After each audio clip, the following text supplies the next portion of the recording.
లాంటి ఒక లాయర్ చేసినటువంటి ఎంక్వైరీ కూడా మీడియా చేయలేకపోవడం నాకు అదే ఆశ్చర్యం అనిపిస్తుంది. మనం మీడియా ఎంత అసమర్థంగా తయారైపోయిందా. ఒకప్పుడు మనం ఒక్కొక్క సూక్ష్మాన్ని మనం తీసి బయట పెడతా ఉంటే దాని చుట్టూ జరిగాయి దర్యాప్తులన్నీ కూడా పోలీసులకి. ఇదివరకు క్రైమ్లో పోటీలు ఉండేది, ఒక పేపర్కి ఒక ఛానల్కి కొత్త కొత్త విషయాలు బయటికి తీసేవాళ్ళు. బుడ్డశాంతన్ ఎన్కౌంటర్ అట్లాగే అంత పెద్ద సీరియస్ అయింది. లేకపోతే అంతకుముందు జరిగినటువంటి విజయవాడలో కాట్రగడ్డ బాబు మీద దాడో, లేకపోతే కనుక వంగవేటి శంతని చంపడానికి ప్రయత్నించినటువంటిదో, ఇట్లాంటి వాటిట్లన్నిటిలో కూడా ముక్కకి ముక్క మేము వెలికి తీసినటువంటి ఆ రోజున ఇన్వెస్టిగేషన్లో ఒక కొత్త పార్టులు వెలికి తీసేవాళ్ళం. నేను ఒకటి తీశానని నాకు ప్రత్యర్థిగా ఉండేటటువంటి ఛానల్ వాళ్ళు ఇంకొక పాయింట్ రైజ్ చేసేవాళ్ళు.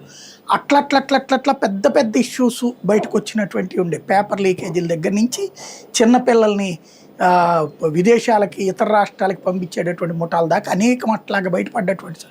ఇప్పుడు ప్యూర్లీ ఎట్లయితే పోలీస్ శాఖ అనేటటువంటిది బానిసత్వం చేస్తోందో, వీళ్ళు అసలు క్రియేటివిటీ చచ్చిపోయిన జర్నలిజం తయారైంది. దానికి సాక్ష్యం ఇప్పుడు జరుగుతుంది. ఈ రోజు వరకు అంటే ఇప్పుడు వాడెవడో సాయి కృష్ణ అనేవాడు దుర్మార్గుడే అనుకుందాం, వాడిని ఎందుకు చంపారు? చంపాల్సినంత పగ నాగరాజుకి అయితే ఏం లేదు కదా, లేదా వీళ్ళిద్దరికి ఏం ఫ్యాక్షన్ గొడవలు లేవు కదా, లేదా వీళ్ళిద్దరు ఏం చిన్నప్పటి నుంచి గొడవ పడేవాళ్ళు కాదు కదా.